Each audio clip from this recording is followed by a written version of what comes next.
참여하지 못하는 그런 안타까움을 갖고 있습니다. 하지만 오늘 우리 한창호 목사님이 축사하신 대로 이렇게 한 사람이 큰 많은 일들을 감당할 수 있는 기회라고 생각하시고 오늘 진행을 하도록 하겠습니다. 오늘 진행은 2시 반부터 3시 20분까지 우리 한림대 교수님이신 김지호 교수님이 강의를 해주실 것이고 또 한 10분 휴식하다가 이제 3시 20분부터 또 30분 휴식하고 30분부터 4시 반까지 우리 지역 상담 소장님들의 또 사례 발표를 통해서 또 강의를 듣는 시간을 갖도록 하겠습니다. 시작하기 전에 우리 서절 목사님 나오셔서 시작기도 하고 시작하도록 하겠습니다.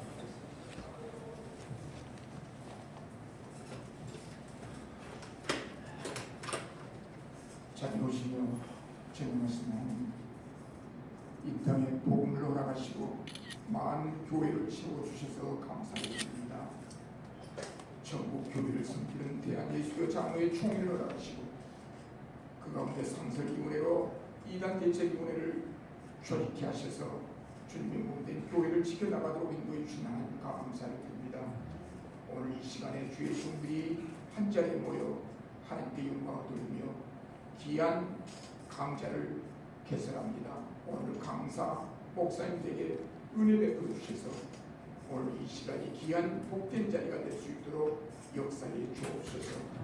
또한 강의 내용이 미디어를 통해서 많이 확산되게 하시고 많은 주의 몸된 교회들이 파괴되지 않고 바르게 세워져 가도록 성령님께서 역사에 주시옵소서. 예수님의 이름으로 기도드리옵나이다.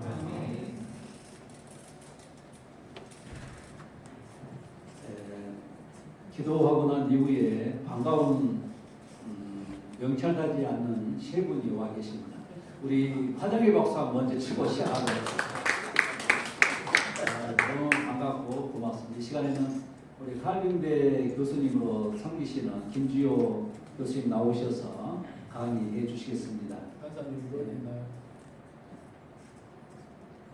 PPT. 네, 교수님 나오실 때 박수로 환영하시고.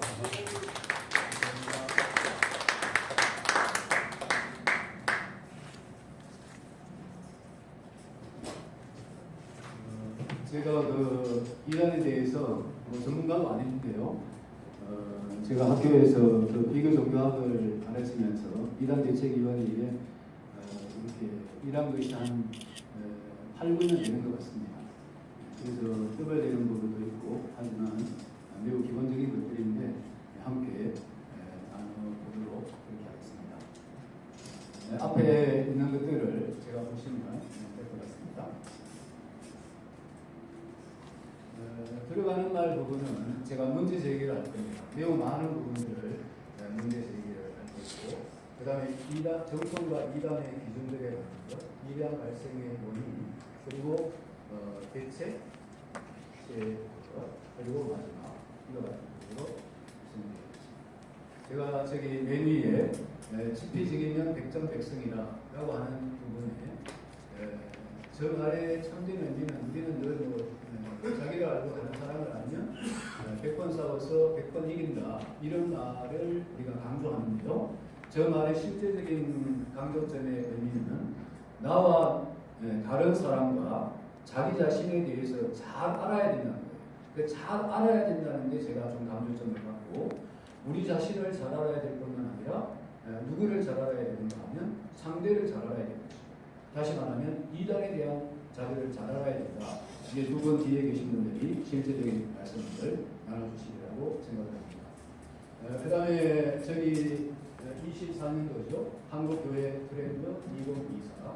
저기에서 팬데믹을 지나면서 교회가 매우 어려움을 겪었습니다만 그 터널을 빠져나오고 난 뒤에도 역시 한국교회는 위기다.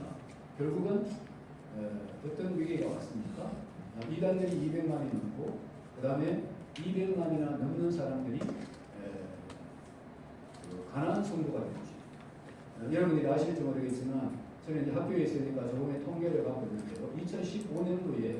2015년도에 인구조사에서 나타난 기독교인들의 숫자는 970만이었어요. 970만인데 거기에 이단이 포함되어 있습니다. 그리고 200만이 가난한 성도가 되니까 출석하는 사람들은 470만, 570만밖에 안 되는 거예요, 사실. 그러니까 엄청난 어떤 저하를 가져오게 되어졌다. 그래서 거기 24년도에 한국교회 트렌드가 경향 아닙니까? 그 10가지 경향 가운데서 10번째로 뽑게 된 것이 뭔가 하면 바로 이단에 대한 것이다. 이렇게 진단을 했습니다. 주목할 것은 저 이단에 빠져 있는 사람들이 결국은 기독교 신앙에서 넘어간 사람들. 그러니까 넌 크리스찬이 이단으로 간 것이 아니라 크리스찬들 가운데에서 어디로 갔는가 하면 이단으로 갔다는 겁니다. 그리고 그들은 자신이 속해 있는 이단에 대해서 매우 긍정적인 반응을 보일 뿐만 아니라 교주가 죽어도 그 단체를 떠날 생각이 없고요. 자기의 가족들과 친지들에게 포교 활동을 계속하고 있습니다. 이들의 언론의 부정적인 반응이나 이와 같은 것들에도 전혀 주저하지 않고 그렇다 할지라도 내가 믿는 이 신앙을 이단에서 계속적으로 따라갈 것이다. 이것은 정말 우리가 하나의 트렌드로 생각을 하고 주의하지 아니하면 안 될 강의성을 우리에게 제공해 준다. 이렇게 생각이 듭니다. 한국교회의 현주소 2016년 건데요. 저게 2022년도에 25년도 현재 2월 달에 가면 이단 수가 106개, 그 다음에 이단 사이비가 여기 120인데 122개로 확장이 되어졌더라고요. 하여간 이 정도 됩니다. 이단에 속한 사람들 200만, 저것이 좀 넘을지도 모르겠습니다. 최윤식 박사, 이분은 우리 통신 MDB를 했고요. 미국에 가서 미래학을 공부하고 그 다음에 박사학위는 경영학을 했는데 이분이 미래에 대한 어떤 진단 그래프를 썼습니다. 제목은 다시 맞이하는 한국교회의 골든타임이라고 해서 매우 긍정적인 이야기가 하리라 이렇게 생각을 했는데 그 예상은 전혀 다르고요. 제가 그림을 통해서 보여드리겠습니다. 저기에 보시면 위에는 그 종교 현황을 이야기하는 것이고 여기에 있는 이것도 됩니까? 이거 제기해 주세요. 여기에 있는 요 점선이 개신교고요. 요 실선이 뭔가 하면 이단입니다.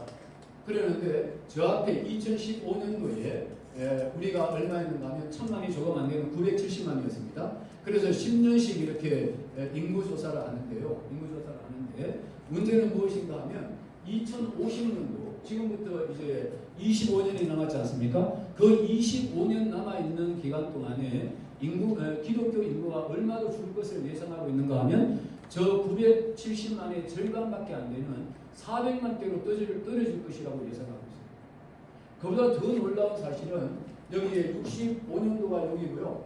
65년도가 여기고 여기가 67년도인데 67년도에 뭐가 되는가 하면 이단과 개신교가 클로즈가 된 것입니다. 이단이 더 많아지는 거예요. 이때가 얼마나 하면 기독교인들이 186만이라고 이 사람이 예측하고 있어요. 모르겠습니다. 여기 진영식 목사님도 아드님을 목사로 갖고 계시는 거였어요. 저도 제 아들 중에 둘째 아들이 목사입니다. 과연 그들이 목회할 그때의 상황이 도대체 어떻게 될까? 제가 한 100살을 살면 저 25년까지 있을 것 같습니다. 90한 얼마를 살면 저때까지 살아있을 것 같은데 과연 그때가 어떻게 될까? 제가 다른 연구를 위해서 다른 공부를 하다가 영국 교회에 대한 이야기를 봤어요. 영국 사람들이 한 70년 전에 똑같은 이야기를 했더라고요. 그게 뭔가 하면 우리 민족을 하나님이 세계 선교를 위해서 선택받은 민족이 우리다. 세계 방방곡곡에 누가 없는 영국 선교사가 없는 나라가 없으리라. 우리를 통해서 세계 선교가 성취되리라. 이렇게 이야기했던 영국 교회, 그 교회가 지금 몇 퍼센트입니까? 3%에서 5%밖에 안 돼요. 오늘 영국 교회가 300년 동안을 지켜왔다면 오늘 우리는 뭐 했습니까? 140년밖에 되지 않았는데 이미 쇠퇴기를 접어들어서 지금 완전 퇴보하는 상태에 빠졌는데 정말 이것을 뭐 해야 됩니까? 알고 대처하면 변할 수 있는 것이고 그렇지 아니하는 한 이 그룹은 통일하게 갈 수밖에 없으리라. 정말 긴장하지 아니할 수 없는 통계 자료라고 그렇게 저는 생각합니다. 이것이 얼마나 옳고 그르고 맞느냐? 그것은 차지하고라도 우리를 정말 위기감을 갖게 하는 데는 충분한 어떤 그래프다. 이런 생각을 해봅니다. 여기에 있는 그 이단 종파들이 급성장하는 이유, 서준용 교수가 이렇게 이단에 대한 아주 두꺼운 책을 쓰지 않았습니까? 이단은 그것이 가짜임에도 불구하고 자기네들은 분명한 해답을 가지고 있고 사람들의 소원을 만족시키고 마음에 드는 인상을 주고 전도에 총력합니다. 전도의 총력. 여러분 오늘 우리 그 전통교회가 얼마나 전도합니까? 여러분들이 저기 여호와 증인들 전도하는 사람들의 이미지가 달라져 있지 않던가요? 그 사람들 여호와 증인이 아니에요. 여호와 증인이 아니고 전부 다 그 용력자들입니다. 전부 여자들이요, 키도 크고요, 아주 잘 빼입고 나와서 전도합니다. 그거 가져가든지 안 가져가든지 뭐 하든지 아무 간섭 않습니다.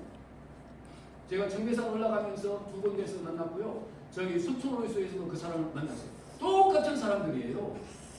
그러니까 걔들 저기 그 여호와 증인들이 전도하는 것이 아니에요.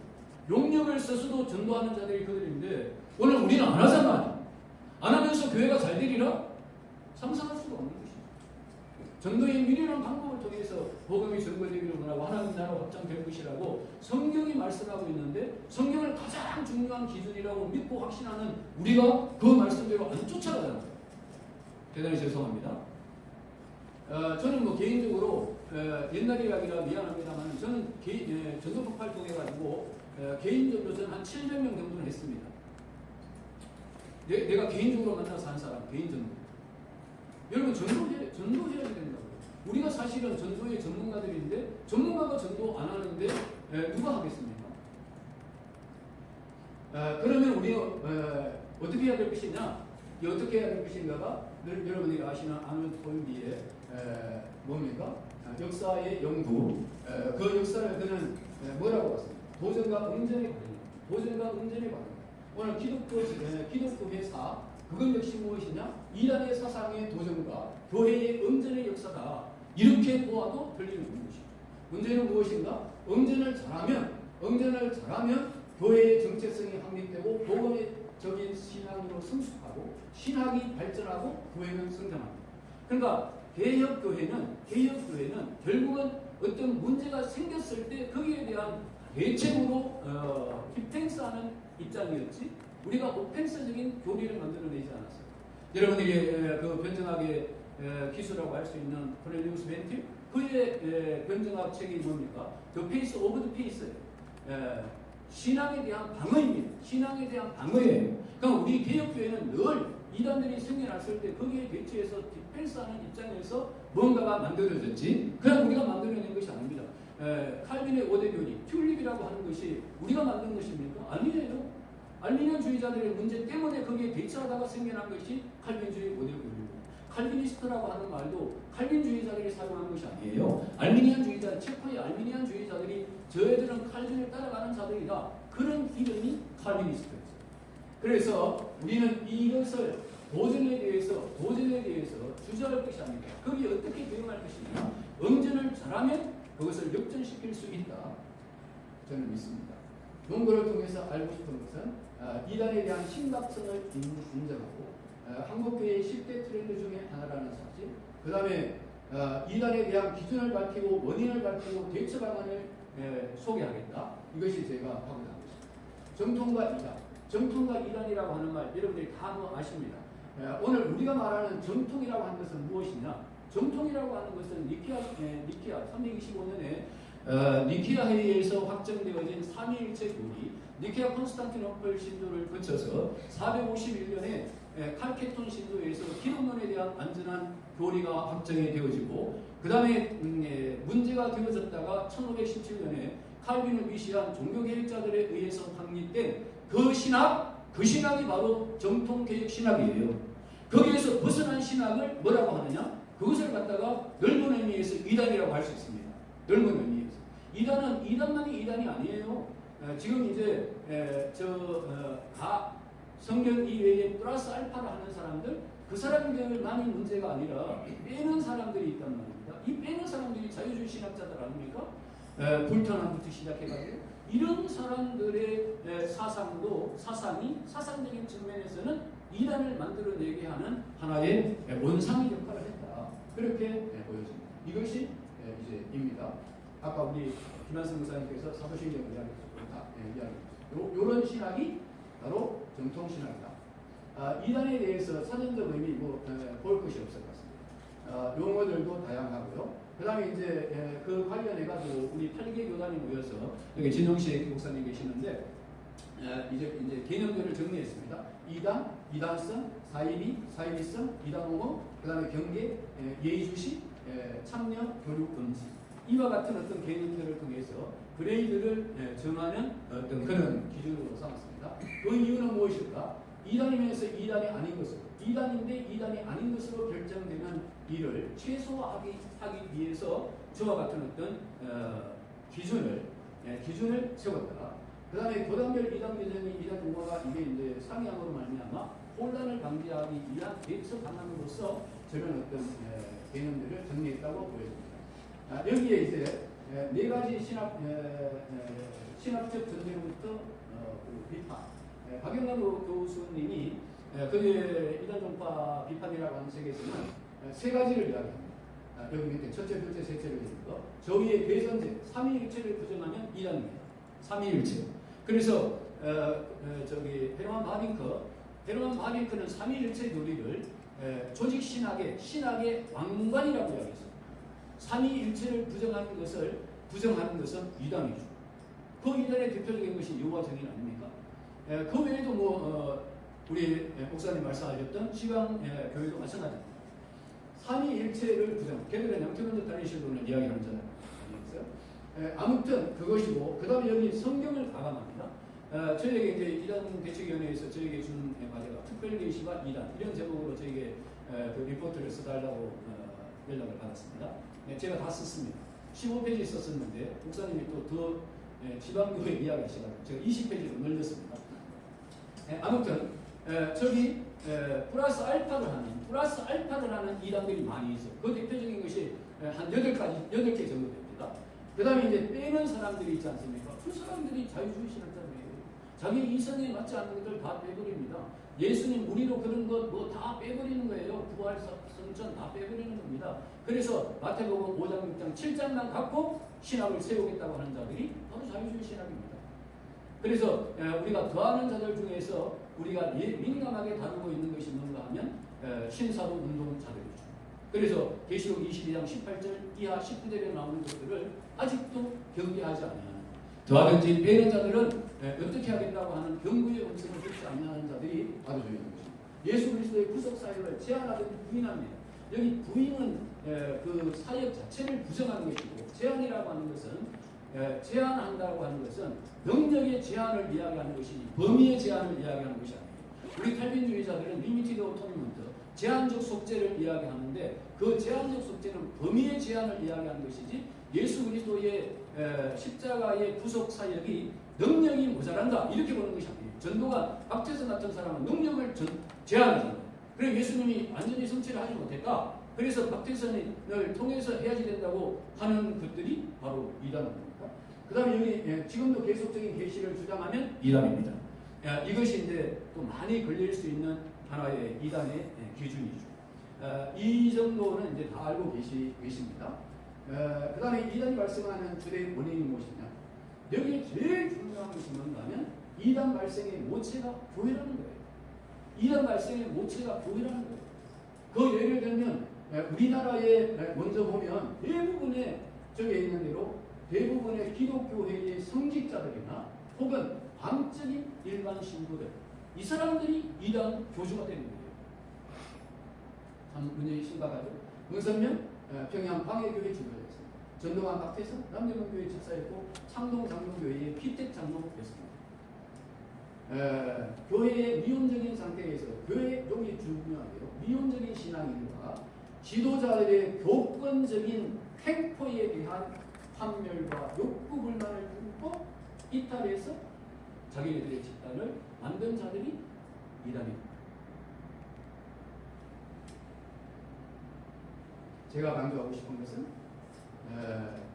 이단 사이비 분파 발생 요인 중에 대단히 중요한 것은 기존 기독교회들이 기독교의 본연의 모습들을 실천하지 못하고 있는 것에 대한 하나의 반작입니다.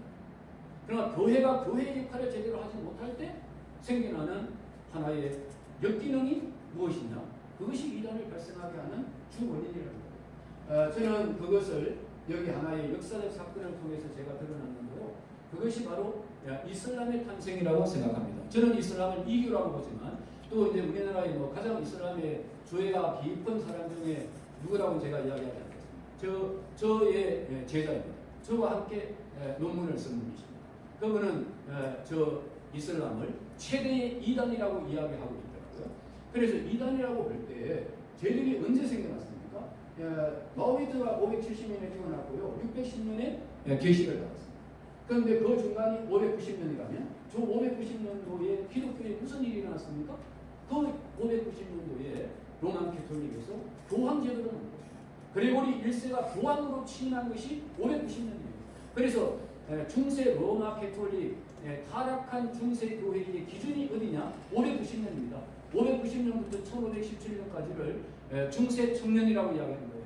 그래서 저 그레고리 1세가 이번에 죽은 그 교황이 몇 대입니까? 266대입니다. 266대 그 위에 590년 전까지는 교황이 없었는데 다 만들었습니다. 그래서 초대 베드로를 초대 1대 교황으로 만들어 놓고 그들이 지금까지 연결시켰습니다. 그리고 이 그레고리 1세가 뭐였습니까? 601년에 연옥서를 만들었고요. 그것이 604년에 연옥서를 정통교리로 확립을 했습니다. 교회의 타락과 이교 이단의 탄생 발생은 결국은 이 로마 캐톨릭의 교황제도가 뭐를 4년에 했으니까요. 10년에 마호메트가 계시받고 그 종교가 탄생하게 된 겁니다.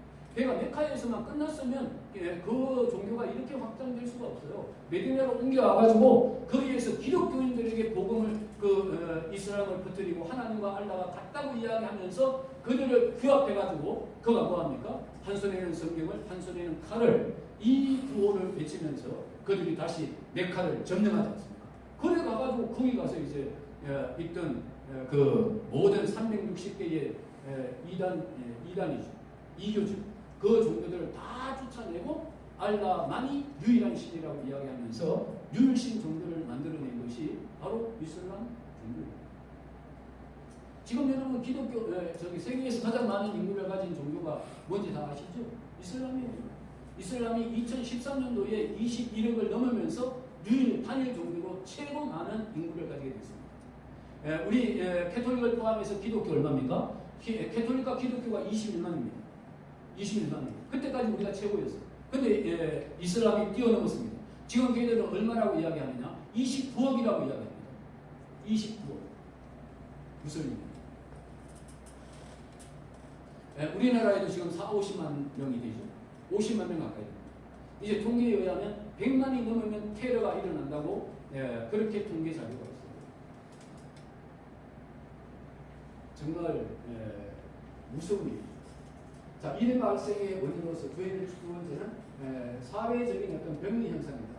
저기에 우리 교회가 발맞섰던 것이 물량주의와 업적주의와 개인주의, 경쟁주의, 권위주의 이와 같은 것들이 우리 교회에 위기를 가져오게 됐다는 거예요. 위기를. 그 많은 위기들 가운데 이단과 사이비의 파들은 자들이 자신들의 진리를 사랑하고 진리를 구하다가 참 진리를 만난 것처럼 자기들이 주장을 하는데 그것이 도대체 위기 중에서 어떤 위기냐? 사랑의 위기다. 사랑의 위기. 예전의 위기는 이단에 빠지게 하는 가장 큰 원인 중에 하나가 되기에 충분합니다. 목회데이터 연구소에서 발간한 한국교회 트렌드 2024에서 10가지 트렌드 가운데 두 번째와 7번째를 이렇게 했어요. 외로운 크리스찬 36%, 외로움을 느낀다. 교회 안에 작은 교회, 저 작은 교회가 61%가 뭐 하는가 하면 소교에 참여하지 않는다. 이런 통계가 나왔어요. 이것이 이제 요 그래프를 제가 봤는데 저쪽 그래프는 정확하게 잘 맞았어요. 외로움을 느낀다? 36%가 교회에 있으면서 외로움을 느낀다. 여러분들의 교회의 성도들이 외로움을 느끼는 자들이 있다는 거예요. 그러니까 뭐가 없습니까? 동료가 없다는 거예요. 거기 어디에서 왔습니까? 개인주의에서 온 겁니다. 자기와 하나님과만 통하면 된다? 어떻게 하나님과만 통하면 됩니까? 수직관계만 되면 십자가가 됩니까? 수평관계도 돼야지 되는 거예요. 여기 소그룹 참여 안 하는 편이다? 66%. 참여 안 하는 사람. 그러니까 독불장구도 존재하는 것이죠. 자기 혼자 존재하는 거예요. 이런 것들이 교회의 발을 꿰게 하고 거기에서 외로움을 느끼게 하는 원인들이다. 세 번째는 사상적인 이유입니다. 제가 아까 이야기했습니다. 극단적 자유주의 신학과 신비주의의 영향을 받는 것입니다. 자유주의는 빼는 자들이고 신비주의는 성경 덮어놓는 거예요. 그러니까 성경을 떠나서 자기가 이성대로 경험을, 체험을 이것을 중심으로 해가지고 교리를 세우니까 결국은 뭐 하겠습니까? 그것이 이단이 되는 것이죠. 이단이. 그러니까 우리는 저 자유주의 신학이라고 하는 것을 이단과 연결이 되지 않는 것처럼 생각할 수 있는데 그것도 심각한 문제임을 우리는 잊어서는 안 될 것이라고 생각합니다. 오늘 어떤 분 만났는데요. 이런 이야기 합니다. 제가 오늘 아침에 여기 주위에서 어떤 박사과정 하는 분을 만났는데 그분이 이런 이야기 합니다. 교수님, 미국에 유학을 보내는 미국에 우리가 유학을 보내도 될 만한 학교가 어떤 학교입니까? 이렇게 저에게 물었어요. 제 아들이 캠den에서 지금 공부를 하고 있는데 보낼 만한 학교가 없습니다. 그렇게 말했어요. 보낼 만한 학교가 없습니다.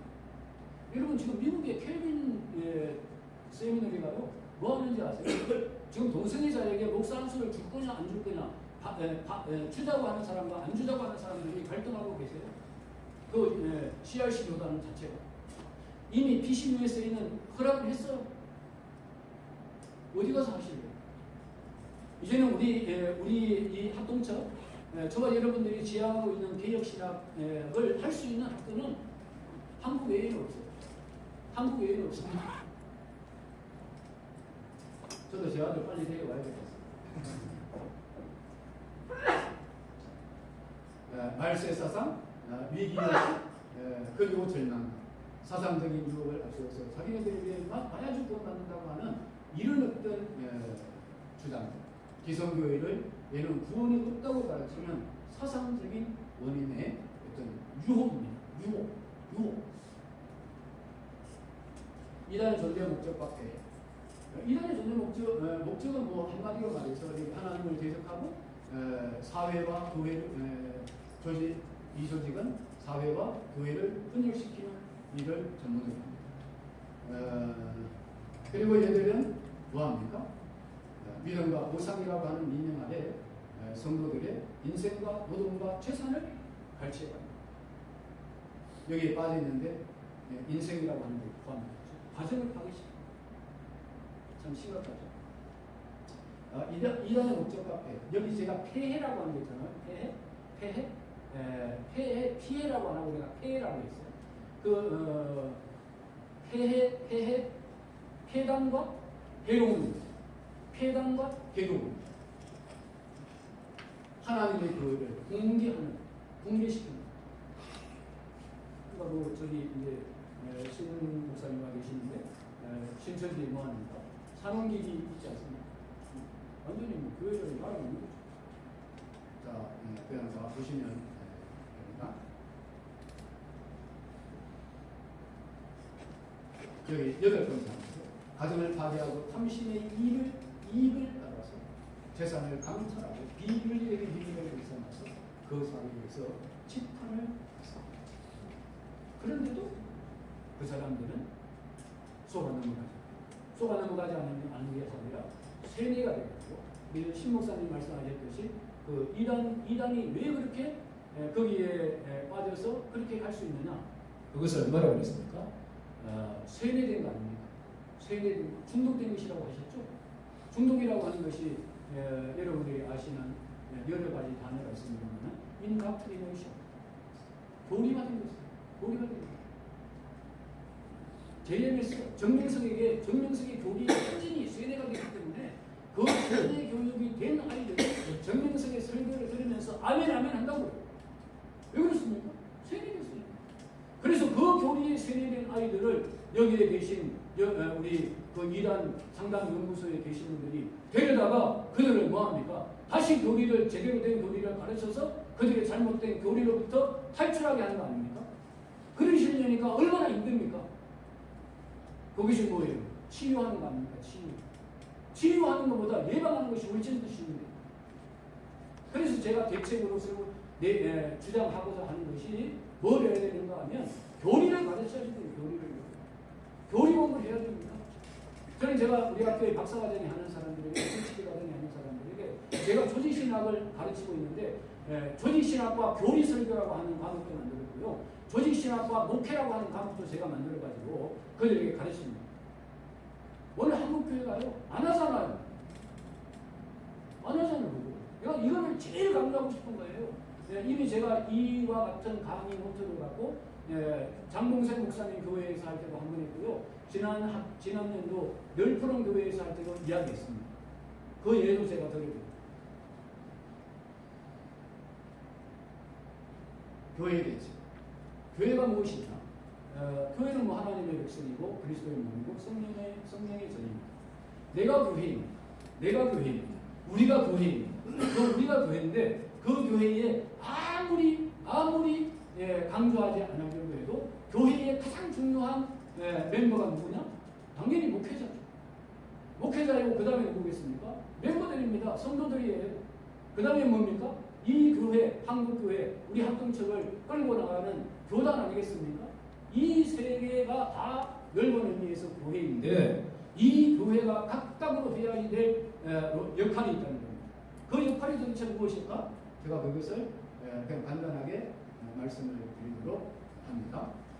여기 있습니다. 지도자, 교인, 교단. 지도자들의 역할.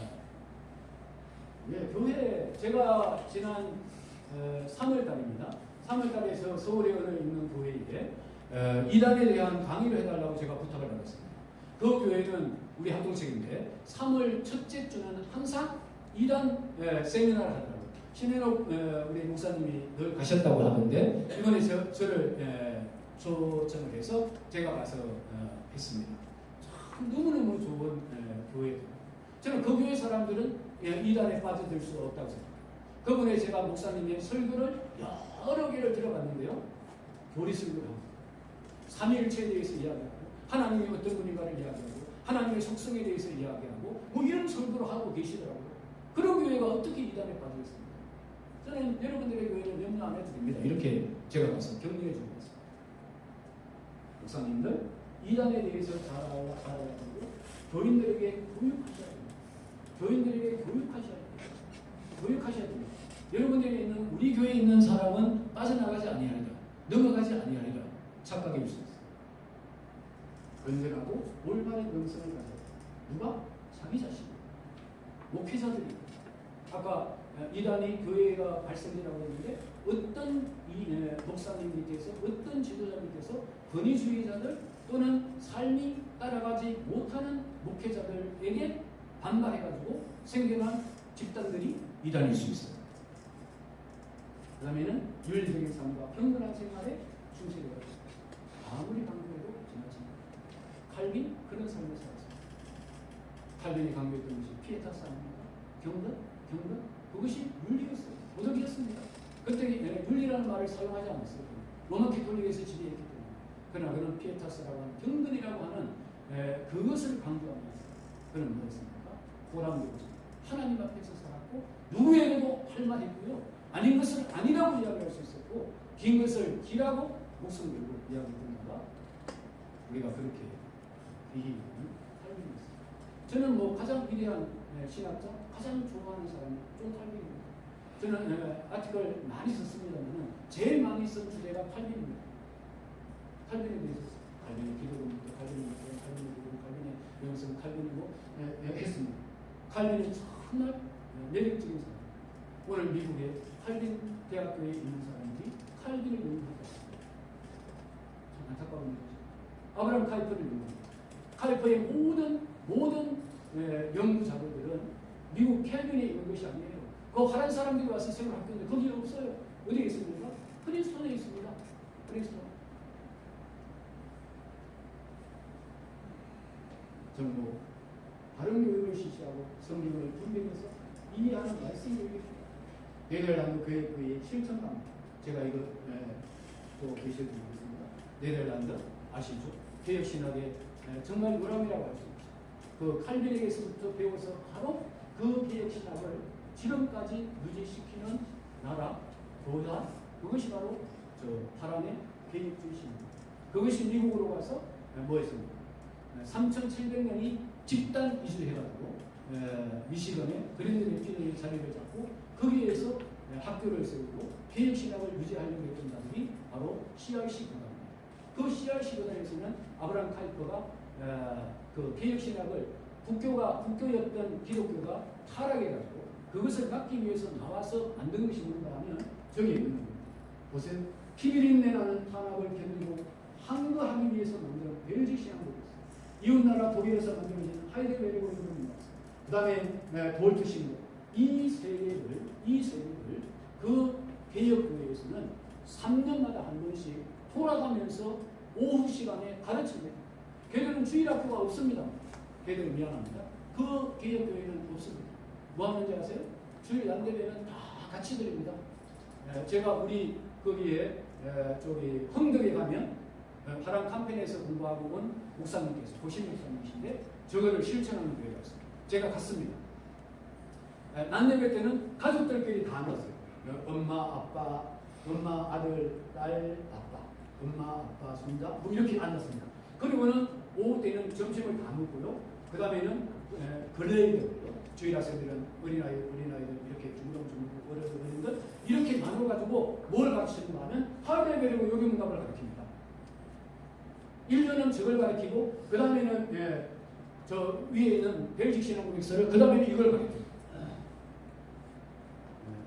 임경건이라고 하는 것은 아주 역할을 많이 하는 것이고 저희가 이렇게 했습니다. 미국 현재 CRC 회장님 본처치 국민기독교단이죠. 저 교단 제가 지난번에 이야기했지만 교회 1000개밖에 안 됩니다. 1000개밖에 안 되는데요. 1000개밖에 안 되는 교단 CRC 교단이 칼빈 대학교에 후원하는 액수가 1년에 얼마인지 아세요? 놀라지 마십시오. 1000억을 합니다. 1000억. 우리 교단에서 뭐 총신에 10억 했다, 20억 했다, 우리 칼빈 같은 데는 문제 제기하고 하는데 뭐 문제 제기할 거 없어요. 안 줘도 합니다. 안 줘도 됩니다. 네, 그렇지 않습니까? 네. 뭐 하나님이 하시지 누가 우리가 하는 거 아니에요. 그런데 문제는 그 학교는 그렇게 해요. 그래서 그들이 박사과정에 들어간 사람들에게 풀 스칼라십, 그 풀 스칼라십이 1년이면 1억이 넘습니다. 장학금이. 근데 그것을 줍니다. 그 이유가 무엇인지 아세요? 저 사람들은 개혁 사상을 갖고 있고요. 개혁 신학을 세계에 있는 교회의 개혁 신학을 유지 보존하고 전파한다는 차원에서 그 장학금을 주고 합니다. 등록금 안 받고요. 하우징까지 집까지 세금 다 내주고 용돈까지 주는 학교가 그 박사과정에 들어간 사람들에게 주는 거예요. 대단히 여기는 지금도 합니다. 지금도 오후 시간에는 이 공부를 합니다. 교회의 역할, 교회 본질 회복하고 다른 거 없어요. 뭐 부부적 이런 거 하지 말고 교회의 본질을 찾으면 됩니다. 교회의 본질이 뭔가? 교회의 본질 가운데 아까 외로움을 느낀다? 외로움을 느끼는데 뭐 해야 됩니까? 저기 교제를 왕성하게 하는 거죠. 본질입니다. 가르치는 일 해야죠. 전도해야죠. 예배 제대로 잘 드려야죠. 마치라고 제가 계시는데 제가 마칠게요. 몇 개 시간 있지만 마치는 시간은 받아요. 이런들 보시면 되고 교단 차원에서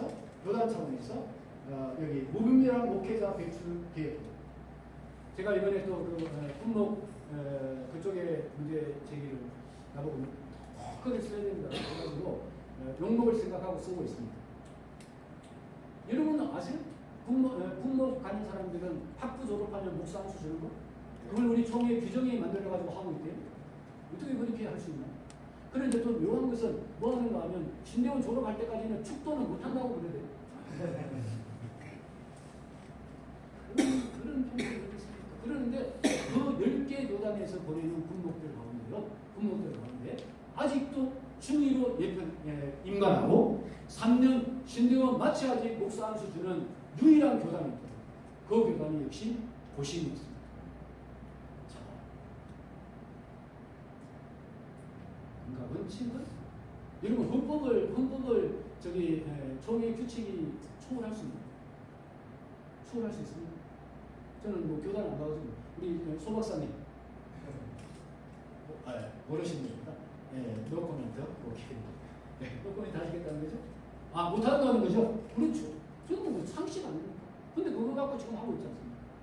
그건 뭐 교단의 어떤 이치를 위해서 걔들이 빨리 대의로 인간하기 위해서 그래야지만 빨리 간다. 뭐 빨리 가면 뭐합니까? 빨리 간다고 좋은 겁니까?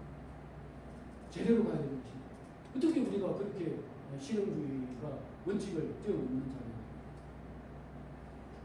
그걸 저한테 이야기해달라고 나보고 쓰라고 그러더라고요. 저는 이제 학교에 은퇴했습니다. 은퇴했으니까 뭐 해서 불이익 당할 건 없잖아요. 불이익 당해도 해야죠. 무분별하게 교단과 타교단 교회 목사를 영입하는 거죠. 지금 우리가 뭡니까 저기 유광수 많이 들어왔죠? 유광수? 그렇죠. 지금 제가 있는 교회는 안산에 큰 교회 들어왔습니다. 거기 목사들이 수십 명이 납니다. 그래가지고 그 목사들이 이제 저기 공부해야 하니까 이야기하는데 이단님 대책위원회를 상설 잘했습니다. 하여간 교단이 잘했습니다. 이거 꼭 해야지 되고 정말 이런 강좌들을 우리 목사님들이 들어서 들으시고 좀 이렇게 실천하시는 매우 좋은 일인데, 굉장히